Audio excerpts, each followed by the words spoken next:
Good morning! Welcome to my YouTube channel. So for today's video, ibabahagi ko sa inyo kung paano gumawa ng Magnum Ice Candy ng walang kahirap-hirap guys. So napakadaling gawin at kayang-kaya nyo siyang sundan.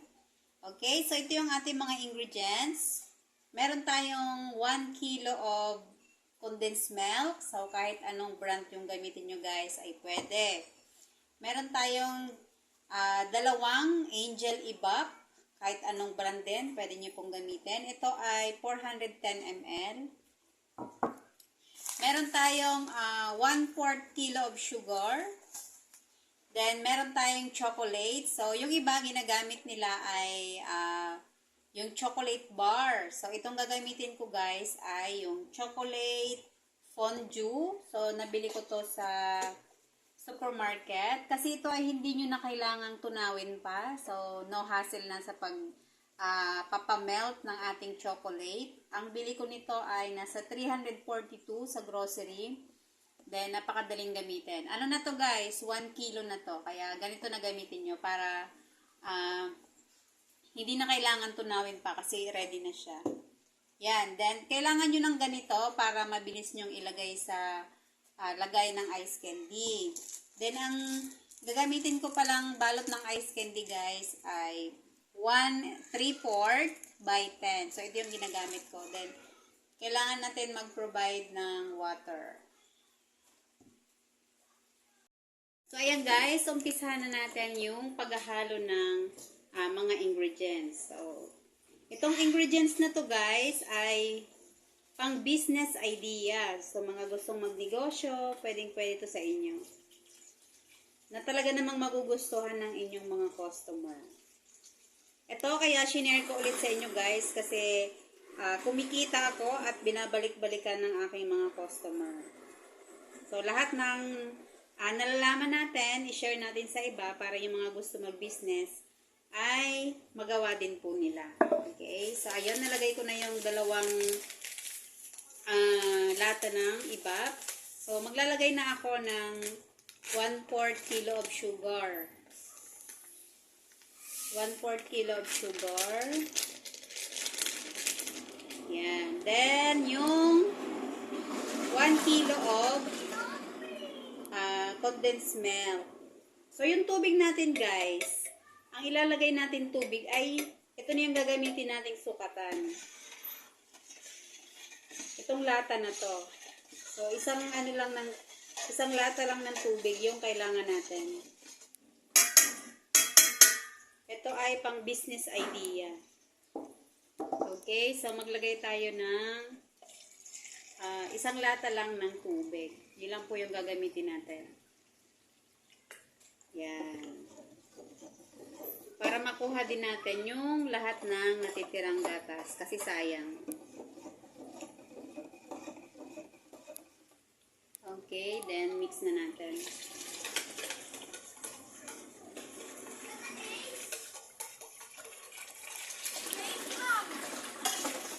Yeah.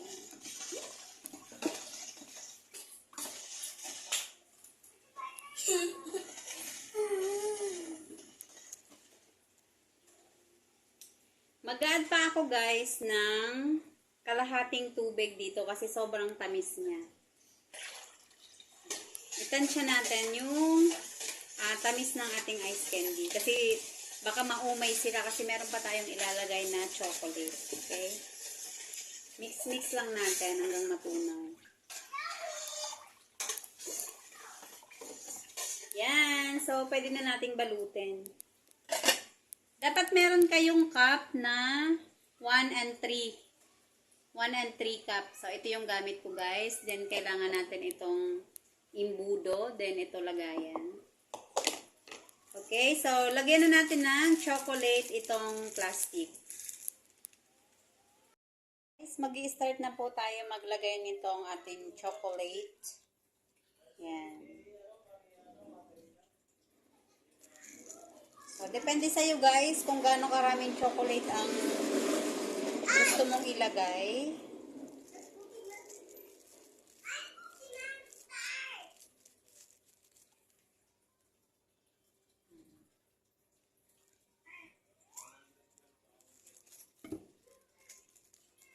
Gagawa muna ako ng mga 10 piraso.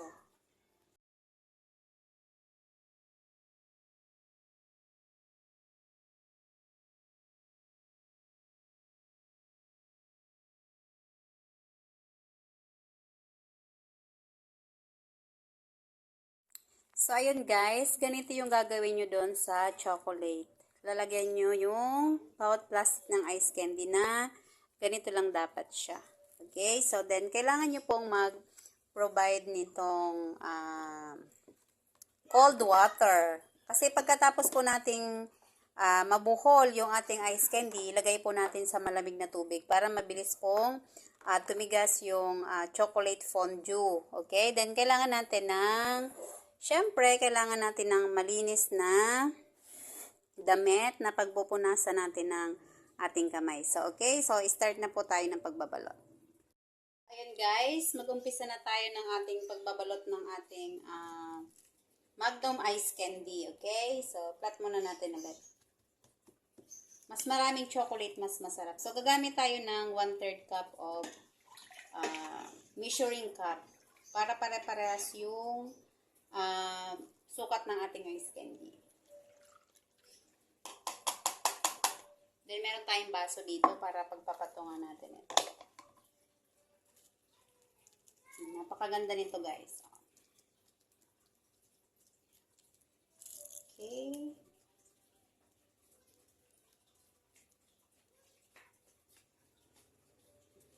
Okay, yeah. So, ayan. Napakaganda niya, oh. Then, lagay na natin doon sa pinalamig nating yellow. Pinakita ko sa inyo kanina.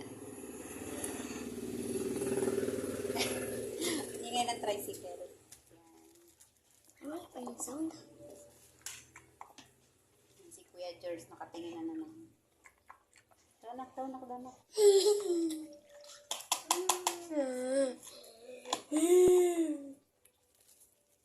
Nangingalam yung ating Kuya George.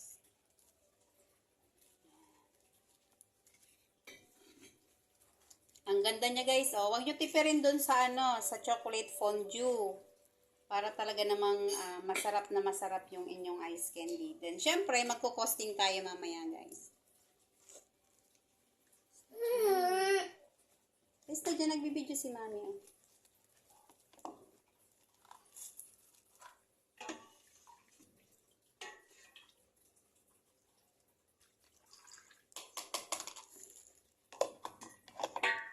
One-third cup lang para pare-parehas yung sukat natin ng ice candy.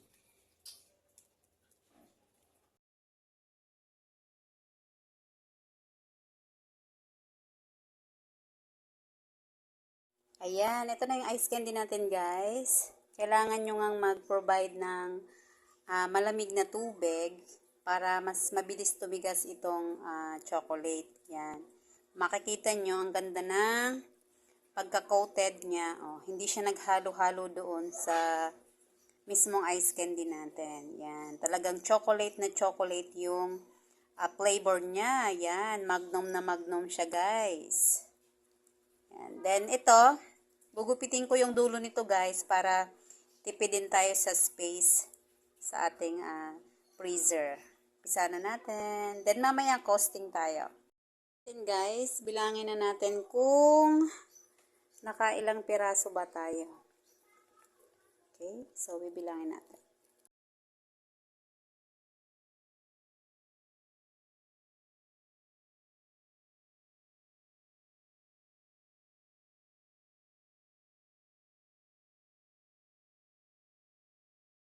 Guys, nakagawa tayo ng 49 pieces of Magnum Ice Candy. So, i-costing na natin guys para malaman natin kung magkano nga ba natin ibebenta ito.